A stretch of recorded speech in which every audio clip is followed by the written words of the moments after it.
என்னுடைய பேர் ஸ்ரீனிவாஸ் குப்தா. என்னுடைய வயசு 81.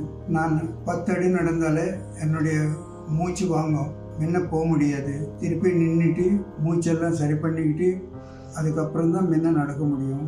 அதே போல் படி ஏறணுன்னா பயமாக இருந்தது. என்னென்னா 10 படி ஏறத்துக்குள்ளேயே மூச்சு வாங்கும், அந்த நிலமையில இருந்தேன். அதே போல் நான் தூங்கும்போது கொரட்டு விடுவேன். அது எல்லாருக்கும் டிஸ்டர்பன்ஸாக தான் இருந்தது. அதே போல் நான் நடக்கும்போது கூட கொஞ்சம் குனிஞ்சிட்டு தான் நடப்பேன். ஸ்ட்ரெயிட்டாக நடக்க முடியாது.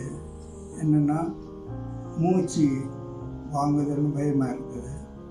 அந்த நிலைமையில் இருந்தேன். ஆனால் எனக்கு டாக்டர் ஸ்ரீ ரூபா மேடம் லங் ஃபிசியோதெரப்பி கொடுத்த பிறகு என்னுடைய வாழ்க்கையை கம்ப்ளீட்டாக மாறி போச்சு.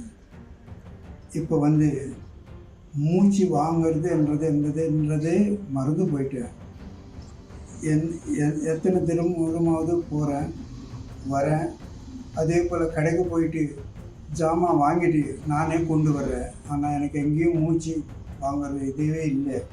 அதே போல் படி ஏறும்போது கூட ஒரு படி இல்லை, ஒரு மாடி இல்லை, 2 தட்டு மாடி ஏறும்போது கூட எனக்கு மூச்சு வாங்குகிற பிரச்சனையே இல்லை. ரொம்ப இதுவாக நடக்கிறேன். அதே போல் இப்போ கொரட்டு விடுறதும் இல்லை, அமைதியாக தூங்குறேன். நடக்கும்போது கூட முன்ன போல் நான் குனிஞ்சு நடக்கிறது இல்லை, ஸ்ட்ரெயிட்டாக தான் நடக்கிறேன். இதுபோல் நான் திருப்பி என்னுடைய வாழ்க்கையில் நடக்கும்ன்ட்டு நான் எதிர்பார்க்கவே இல்லை. ஆனால் இந்த ஃபிசியோதெரப்பி பண்ண பிறகு என்னுடைய வாழ்க்கையே கம்ப்ளீட்டாக மாறிப்போச்சு.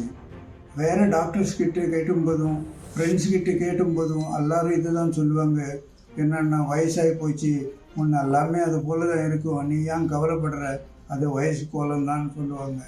ஆனால் இந்த ஃபிசியோதெரப்பி வாங்கின பிறகு என்னுடைய வாழ்க்கை கம்ப்ளீட்டாக மாறிப்போச்சு. எப்படி நன்றி சொல்கிறதுன்றதும் எனக்கு தெரியல. அப்படி தான் அவ்வளோ ஹாப்பியாக இருக்கிறேன். என்னென்னா எந்த பிரச்சனையும் இல்லாமல் திருப்பி 10 வருஷத்துக்கு முன்னால் நான் எந்த நிலைமையில் இருந்தேனோ அந்த நிலைமைக்கு இப்போ வந்துட்டேன். அதனால் ரொம்ப ஹாப்பியாக இருக்குது. வாழ்க்கையில் ஒன்று மேலே நம்ம எதுவும் செய்யலாம், இது வயசு ஒன்றும் இல்லை, நம்ம முடியும்னு சொல்லிட்டு ஒரு முடிவோடு இருக்கிறேன்.